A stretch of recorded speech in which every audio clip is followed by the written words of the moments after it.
Olá, seja bem-vindo ao canal Chave de Leitura. Hoje, finalmente, a gente vai conversar sobre a Eneida, do Virgílio, leitura do Ferrante Indica. E não, já vou logo avisando que não vai ser resenha, vai ser impressão de leitura, porque esses livros de antiguidade eu nunca me sinto confortável de dizer que estou fazendo resenha, tá? E também já vou logo pedindo desculpa pelo ruído do ventilador, porque eu moro no inferno de janeiro aqui, né, Rio de Janeiro, e realmente está muito quente mesmo, quando a temperatura cai, sei lá o que acontece aqui, porque a sensação térmica é sempre de bafo do inferno. Eu tinha comentado no vídeo de livros que essa resenha ia atrasar, né? Porque eu decidi tomar meu tempo, ler com calma e dar uma estudadinha. Mas eu vou fazer comentários sobre o livro que são sobre a minha impressão de leitura, bem mais do que o que eu considero uma resenha, porque livros da antiguidade, livros de outras épocas, eu entendo que para resenhar você precisa ter algum conhecimento das convenções literárias e do contexto em que o negócio foi feito. Não quer dizer que eu não possa fazer isso, não possa fazer esse estudo, mas essas coisas normalmente são mais complexas do que parecem, então eu vou comentar a minha impressão de leitura e também o que eu achei sobre o que a Ferrante falou desse livro, porque a Ferrante leu esse livro trocentas mil vezes e ela faz vários comentários sobre ele no Afranto Malha, livro dela sobre de textos não ficcionais, né, muita carta, muita entrevista, e eu vou comentar algumas coisas que ela falou que me chamaram a atenção, porque ela fala coisa pra caramba, também não vou falar tudo, senão esse vídeo vai ficar infinito. Bom, pra quem não sabe, acho difícil, né, Eneida é um livro muito conhecido, é um épico latino, que foi escrito pra, de certo modo, louvar Roma, a gente pode dizer assim, fazer uma elegia de Roma, assim como do imperador Otávio Augusto, e também com um sentido de tentar criar um passado mítico para Roma, ligando os romanos aos troianos. Então, criar um passado mítico importante para Roma e os romanos. Esse texto foi escrito em 29 a.C. e publicado 10 anos depois. O Virgílio não ficou muito satisfeito com o resultado. Antes de morrer, ele pediu para que queimassem, coisa que o Otaviano Augusto não quis deixar, não quis permitir, porque ele percebeu que isso aqui ia ser uma grande propaganda política para ele, né? Mas apesar de ser um texto, a gente pode dizer assim, nacionalista, né, com intenção nacionalista, ele é muito influenciado pela literatura grega, ele é bastante influenciado pela literatura grega. Então a gente tem aqui um poema épico de 12 cantos, em que os 6 primeiros cantos são muito influenciados pela Odisseia, então ele é uma espécie de homenagem, pastiche, reescritura, enfim, tudo da Odisseia. Existe uma clara intenção aqui de trazer algo da Odisseia, enquanto que os 6 últimos contos vão fazer esse diálogo já, por sua vez, com a Ilíada. Então a gente pode dizer que essa primeira metade ele tem algo de viagem, e essa viagem tem algo de retorno à casa, já vou falar por quê, e com umas interações pessoais talvez um pouco mais interessantes. Enquanto que a segunda metade é um livro que vai ter muita guerra, muito combate e questões de alianças políticas ali. O que acontece? O Enéas, né, a Eneida, então é a história, né, do Enéas, que é um troiano. E a gente pode dizer que esse livro, de certo modo, ele é feito como um spin-off da Ilíada, né, na medida em que o Enéas é um troiano que recebe dos deuses a missão de refundar Troia em outro lugar, visto que Troia está ali para ser dizimada naquela guerra que está acontecendo ali com os aqueus, né? A guerra que é descrita na Ilíada. O Enéas, ele é filho de uma deusa, ele é filho de Vênus, e Vênus vai ficar ajudando ele o tempo inteiro, ela vai tentar ajudá-lo, enquanto Juno vai tentar prejudicá-lo, porque ela é desafeta, mais ou menos assim, dos troianos, né? Ela é protetora dos gregos. Então ela vai tentar ficar sabotando ele, fica essa briga aí entre essas deusas ao longo da história, né? Uma tentando atrapalhar e a outra tentando ajudar. A gente pode dizer que o Virgílio escreveu isso aqui com a Ilíada e Odisseia do lado, né? Então ele olha pra cá, passa pra cá, olha pra cá, passa pra cá, é muito inspirado, tá?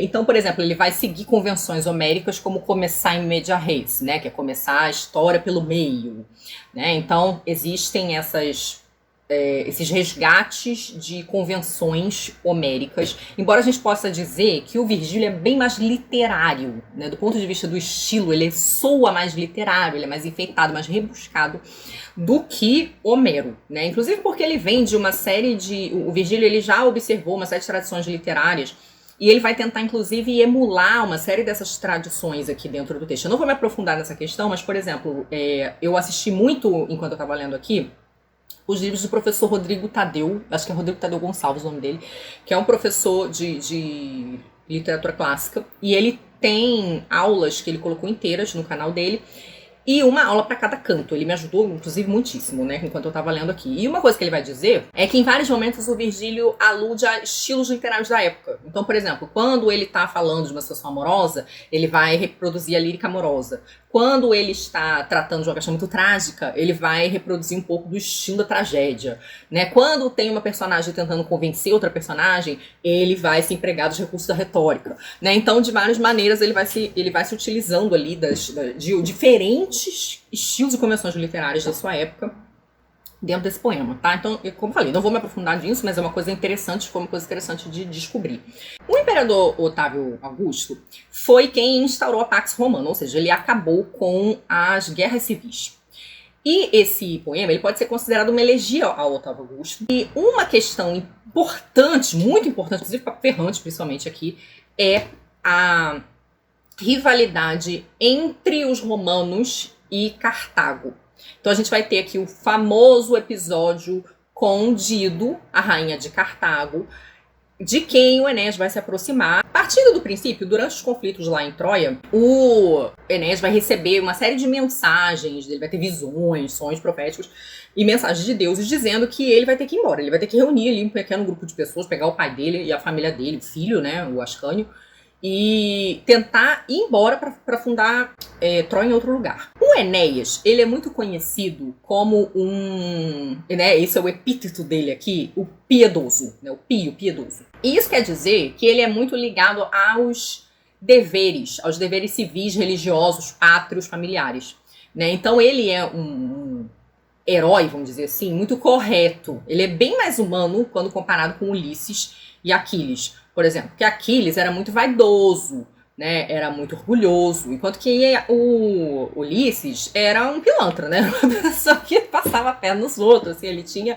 essa coisa dos ardis, que era basicamente enganar os outros, engrupir os outros. O Enéas, ele é muito certinho, então ele cuida do pai dele, ele é um ótimo pai pro filho dele, ele é muito fiel ao seu povo, ele é muito fiel aos deuses familiares, aos deuses locais, então ele tem esse cuidado, então, de reunir essas pessoas, de resgatar os deuses locais, os deuses troianos, para levá-los para um outro lugar e a obedecer essas ordens divinas que ele está recebendo. Só que, em princípio, como ele é muito herói, ele é muito corajoso, quando ele percebe que ele vai ter que fugir, ele fala, poxa, mas eu não sou um covarde, eu quero lutar, eu não quero fugir. Então ele vai tentar dar uma lutadinha, né? Durante o tempo ele vai tentar dar uma lutadinha, até que ele vai ver que não vai dar certo dar uma lutadinha. Ele realmente, a melhor coisa que ele faz é juntar lá o povo e sair, a obedecer a ordem divina que ele recebeu. E aí é nesse processo que ele vai interpretando os vaticínios tudo errado, coitado, porque o oráculo serve pra quê? Pra confundir a sua vida, né? Então o que acontece? Ele fica recebendo esses oráculos dizendo que ele tem que ir para o lugar da origem dos troianos, e a gente tem direito que lugar é esse. Bom, o lugar é a Itália, basicamente, né? E aí ele fica achando, eu acho que a gente tem que ir pra Creta, eu acho que tem que ir pra não sei onde, aí vai descobrindo que os lugares estão tudo errado. Nisso ele chega em Cartago, né? Então ele tá lá com as naus dele, com esse resto de povo que ele conseguiu reunir, consegue chegar em Cartago. Nessa altura do campeonato dele, quando ele estava fugindo de Troia, a mulher dele já morreu, ele era casado, a própria coitada da mulher já morreu. Então ele só consegue ficar com o pai e o filho, e mais à frente o pai vai morrer também. E o filho é que, na verdade, vai dar prosseguimento a essa missão dele, né? E ele vai chegar, então, em Cartago, né? O que é o canto quarto, acho que é o canto terceiro, na verdade tem o canto 3 e o canto 4, que é quando ele conhece a Dido, e ele chega lá em Cartago, vê que Cartago conhece as histórias de Troia, todos os heróis troianos, que tem representação no templo, né? Que eles têm um templo pra quem? Pra Juno, a desafeta dele, né? Ele não sabe direito, mas a Juno é desafeta dele. E aí ele admira muito, né? A Dido é essa pessoa com uma história surreal de superação, porque ela foi enxotada da terra natal pelo irmão dela, o irmão dela matou o marido dela, ela consegue, num movimento similar, reunir pessoas, fugir e fundar um reino num outro lugar. Quando ela chega em Cartago, um cara lá, que era uma pessoa de poder lá, o chamado Jarbas, que depois vai querer casar com ela, ele fala pra ela assim, minha filha, eu vou ceder um terreno aí pra você, mas só o terreno que você consiga cobrir com a pele de um touro. Só que Cartago não é burra, então o que ela faz? Ela fatia a pele do touro em finíssimas tiras e costura essas tiras. E aí ela faz tipo assim uma fita gigante e é onde ela consegue criar o perímetro do lugar que ela vai ocupar. Então, Dido inteligente, né, ardilosa, empreendedora, cria uma cidade, né, enfim, e vira ali a comandante dessa cidade. O Enéas vai ver aquilo ali, vai ficar com um misto de esperança e inveja, né, porque ele sabe que ele tem que fazer algo parecido, mas ele ainda tá muito atrasado em relação a ela, mas também admira, e a Dido é uma pessoa muito generosa, muito boazinha. Então, quando ela vê os pop troianos vindo, né, chegando ali na situação difícil, ela fala, poxa, fiquem aqui com a gente, né, a gente entende a situação de vocês, reinem aqui com a gente, né. Então, assim, eu fiquei, minha filha, tu foi enxotada pelo teu irmão, tá chamando os outros pra reinar com você. E essa foi uma das meus problemas, talvez, com o texto. É que eu acho que tem uns furos. Ele tem uns furos de motivação, tá? Embora o texto seja muito bonito, tenha momentos muito legais, já vou chegar nas qualidades, tá? Mas, enfim, ela muito boazinha, muito generosa, né? Então ela tem essa coisa de ser uma pessoa, é uma empreendedora, é inteligente, é generosa, mas vai ter um destino aí muito esquisito, né? Porque a Vênus, com medo de o Enéas ficar sendo rejeitado nos lugares onde ele para, de ele ser atraiçoado, né? Já tem uma certa alusão a como esses cartaginenses são traiçoeiros. Ela, para protegê-lo, ela manda Eros fazer Dido se apaixonar por ele. Então a Dido fica enfeitiçada, né? Ela fica ali, ela sai do seu normal, se apaixona por ele e por uma série de ardis de deusas, né? Até tá vendo junto com a Juno, eles vão consumar aí essa relação. Só que os deuses, né? A ordem dos deuses, que ele não fique lá. Que o Enéas sai de lá. Não é lá que ele tem que ficar. Mas aí eles vão lá, se apaixonam, consumam o ato. Vem Apolo passar um carão, né? Meu filho, o que tá fazendo aí? Né? Já falando que não é pra você ficar aí. E aí ele então decide ir embora. Ele sabe que ele arrumou um problema com a Dito. E Dito vai ficar assim, pistolíssima. Ela vai ficar, na verdade, arrasada. E aí a gente tem um paralelo assim bem marcante com a Medeia, né? Porque a gente vai ter essa história da Dido muito parecida com a da Medeia, que é de ter ajudado o homem amado. A Medeia ajuda o Jasão, a Dido vai ajudar o Enéas, né? Vai recebê-lo, vai acolher a sua tropa lá, suas naus, seu povo. Vai se entregar a ele. Mas vai ser traída, vai ser abandonada, né? Jasão vai fazer a mesma coisa com a Medeia. Ele vai resolver casar com outra mulher, uma outra princesa. E a gente vai ter também o desperdício trágico. Enquanto na história da Medeia, dependendo da versão, né? A gente tem a Medeia matando a princesa e depois matando seus filhos, em vingança ao Jasão, né? Dependendo da versão da tradição, não é Medeia que mata os próprios filhos, é o povo eu esqueci qual é a terra lá da princesa, então é o povo dessa terra da princesa que mata, mas na versão que acabou ficando mais consagrada da tragédia do Eurípides, é ela mesma que mata os próprios filhos. E aqui o desperdício trágico, né, o momento tragédia, então, da peça, vai ser o suicídio da Dido, né? Então a Dido vai, transtornada por essa paixão, também uma bela metáfora da paixão, né? Ela não é uma paixão espontânea, é uma paixão pelo Deus, mas é o Eros, né? Então ele não deixa de ser uma metáfora, uma imagem da paixão. A mulher completamente louca, completamente estrambelhada pelo abandono, decide então se matar também de uma maneira super teatral, né? Porque ela vai fazer uma pira com os presentes todos que ela recebeu do Enéas e vai fazer uma morte super erótica, né? Porque depois que ela cria essa pira, ela se joga de barriga na espada do Enéas, né? Então ela perfura o próprio ventre com a espada do Enéas, fazendo aí uma alusão, né, clássica ao ato sexual, né? Então um objeto fálico que adentra no seu ventre, o objeto fálico do Enéas, né? Então essa imagem, inclusive, sensacional. Essa história toda vai interessar muito a Helena Ferrante como leitora, né? A Helena Ferrante, ela fica muito apaixonada por essa personagem, ela conta na Afrotomália que ela tem diferentes relações conforme ela vai lendo essa história, que primeiro ela acha a mulher muito, muito cabulosa por tudo que ela faz, mas fica chateada por ela se matar, mas que com o tempo ela vai se apaziguando.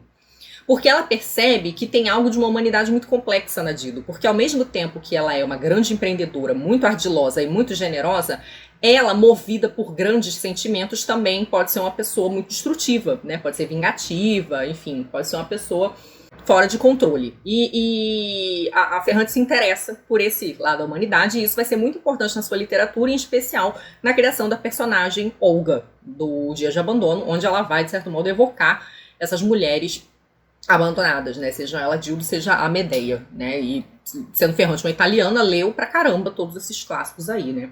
A gente pode dizer que a Eneida é um livro bem movimentado. Ele tem luta com seres mitológicos, ele tem luta com as arpias. Eu confesso que eu fiquei do lado das arpias ali, fiquei com pena delas. Não vou dizer aqui exatamente o que acontece pra vocês, pra quem não leu, ficar interessado, mas enfim. Vai ter luta, é aqui nesse livro que acontece o aparecimento do cavalo de Troia.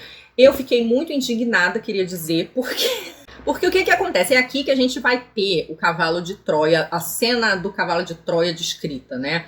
E então o cavalo de Troia chega lá nas portas, né? Os gregos mandam.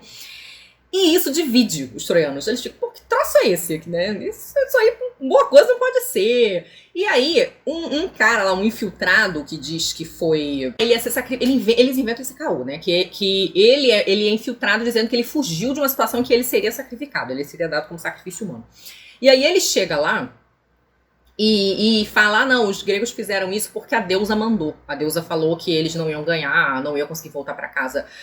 não iam vencer a batalha nem voltar para casa em paz se eles não fizessem um grande monumento para ela. Então eles fazem esse monumento, eles têm que trazer esse monumento e eles tinham que dar um jeito, os gregos tinham que dar um jeito de passar esse monumento para dentro da cidade, para dentro de Troia. E aí vem o Laoconte, né, que é ele era uma espécie de oraculista, ele era uma espécie desses, eu perdi a palavra agora, mas desses homens que consultavam, ou mulheres, né, que faziam consultas. Eles faziam os rituais, faziam as leituras das profecias, eu esqueci o nome da pessoa, mas enfim. E aí ele vem e fala assim, gente, como assim? Presente de grego, vocês estão confiando? Com certeza isso é furada, né? Joga isso fora, queima. E aí, os troianos, esse é um momento burrice dos troianos, porque eles começam a empurrar, não, se é presente dos deuses, vai botar pra dentro, né? Então eles começam a empurrar, e toda vez que eles empurram o cavalo, eles ouvem o barulho das armas dentro do cavalo batendo, o tilintar das armas. O Laoconte fala, taca uma estaca no cavalo. E alguém grita dentro do cavalo, de dor. E os troianos ficam convencidos que aquilo ali é um presente importante, mitológico, e que eles têm que botar aquele negócio pra dentro. E eu fico, não é possível. E aí, pra completar, acontece uma coisa sobrenatural lá com o Laoconte. Essa é uma cena emblemática também do livro, não vou descrever, mas muita gente conhece. Que acho que acaba convencendo, né, ajudando a convencer os troianos que eles têm que ficar com o cavalo. Mas eu fico assim, gente, não é possível. Vocês são muito burros. Bom, e aí a história é conhecida, eles botam o cavalo pra dentro, depois que eles botam o cavalo pra dentro e todo mundo já fez festa, bebeu, encheu a cara e foi dormir, esse infiltrado vai lá, abre a portinha e sai os gregos tudo matando geral, né? Então é essa história do presente grego aí, famosa, que então vai acontecer aqui. Tem muita previsão, tem muito sonho, tem muito morto aparecendo, né? Então é uma história bastante movimentada e eu diria que ela também é bastante, eu achei bem cinematográfica, assim. Eu acho que do ponto de vista literário, além de ter boas metáforas, como eu falei, ela é bem cinematográfica. Eu separei uma passagem para ler que eu achei muito interessante, que é do momento em que o Enéas visita o Hades, né? Ele vai visitar o inferno porque ele tá cansado de interpretar os oráculos tudo errado. E ele fala, preciso conversar com meu pai, o pai dele já morreu. Então eu vou lá conversar com meu pai, né? Pô, ver se você me fala o que realmente tá acontecendo, porque eu tô interpretando tudo errado, toda hora eu vou pro lugar errado. Daí, quando ele tá lá no Hades, na verdade, assim, tem vários momentos que são super cinematográficos, super visuais, assim. Eu separei esse movimento que eu achei ele muito preciso, muito cheio de detalhe para ler para vocês, que é um momento em que ele tá entrando na barca. Ele tá entrando na barca do Caronte, né? Ele tá sendo ciceroneado por uma sibila. E essa é a passagem que vai influenciar muito Dante, né, na Divina Comédia. O passeio pelo inferno é essa viagem do Enéas pelo Hades.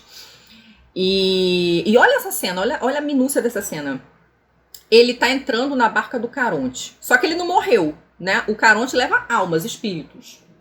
Ele agora vai levar um cara. O cara vive assim, um fortucho, né? Porque ele é um herói, então ele é um sarado.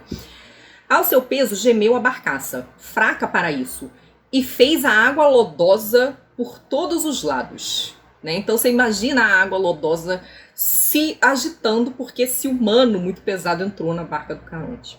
Mas afinal, sem maiores trabalhos, depois na outra margem o herói e Avate em terreno encharcado e de verde morraça. Então você percebe que essa água do Hades, ela é uma água lodosa também, não é um negócio translúcido, né? Então tem algo de esquisito ali também, né? De pegajoso. Então essa parte das descrições me chamou muito a atenção. E aqui eu tô basicamente falando das coisas que chamaram minha atenção em termos de experiências de leitura, né?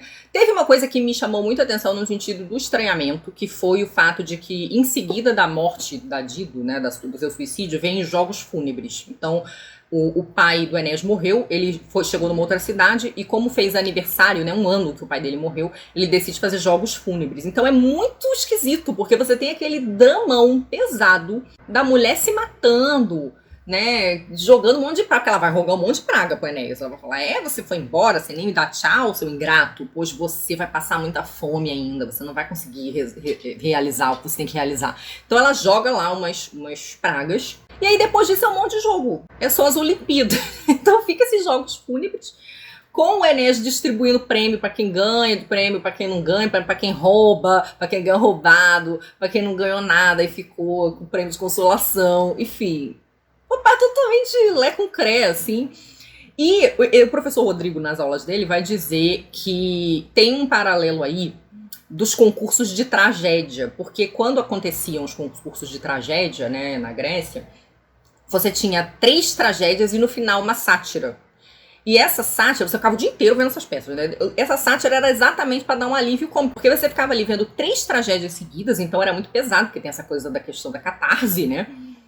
E aí, para dar uma aliviada nos ânimos, trazia uma sátira. Então ele fala que acaba tendo esse efeito também. Você tem um momento terrível do poema, em seguida de um momento totalmente boberol, que são os jogos fúnebres. Lendo esse poema, eu percebi que talvez, em termos de antiguidade, os épicos não sejam talvez os meus textos favoritos. Eu acabo preferindo as peças porque existe uma ênfase maior nos dramas dos personagens. Não quer dizer que eu ache ruim, mas eu acho que num sentido da preferência pessoal, do gosto pessoal, eu acabo preferindo mesmo as tragédias, ou mesmo as comédias, porque tem menos personagens, não são tanto grandes empreendimentos, são aqueles dramas menores, né? Aqui, para quem acompanhou minhas leituras sobre Cassandra, a Cassandra vai aparecer, vai ser citada também aqui nesse livro, então foi interessante também por isso, né? Ver vaticínios de Cassandra que, para variar, foram ignorados, porque ela é amaldiçoada pelo Apolo, né? Mas uma das coisas que eu acho mais interessantes de ler esses textos antigos, em especial esses textos que são basilares, é perceber o que exatamente influenciou os que vieram depois, porque a gente percebe claramente aqui a influência no Dante, né?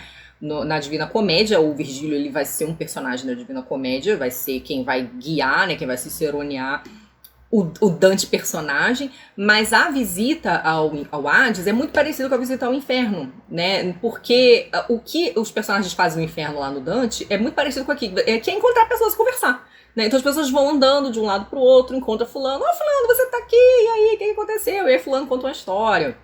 Conta uma história de algum antepassado, ou faz algum vaticínio, alguma coisa do gênero. Então a gente tem esse eco. Aqui a gente sabe que é um eco da visita do Ulisses ao Hades, quando o Ulisses encontra o Aquiles no Hades, mas aqui vai ser a grande influência para o Dante. Esse poema também vai ser de grande influência para um poema que eu amei ler, que é o Paraíso Perdido, né?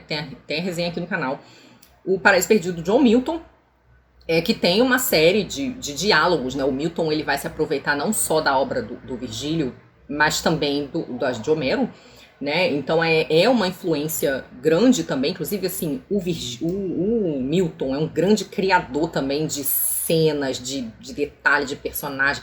Inclusive de personagem, eu até gosto mais do Paraíso Perdido do que esse, porque Satã é um excelente personagem e a descrição que ele faz dos demônios, assim, é um negócio super... É muito incrível, esses monstros que ele cria, porque aqui também tem muito monstro, né? Como tem na Odisseia também, e o John Milton vai reaproveitar isso de algum modo, né? Ele tá contando uma história cristã, mas a moda clássica, né? Então é muito interessante perceber. E também saber que foi influência para outros textos que eu não li ainda, como Jerusalém Libertada. É uma grande influência para os Lusíadas, né? Quem estuda letras como eu tem que passar pelos Lusíadas, especialmente se você faz português de literaturas como eu. O início dos Lusíadas é igual ao início da Eneida.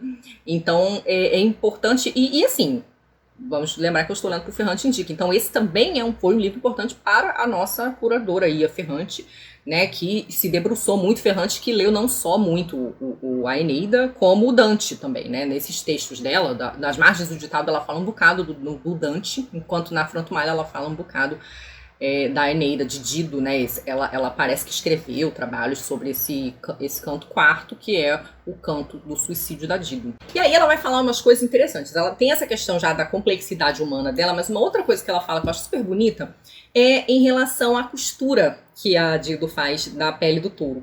Né? E ela disse que quando ela leu essa cena, ela achou muito verossímil porque a mãe dela era costureira.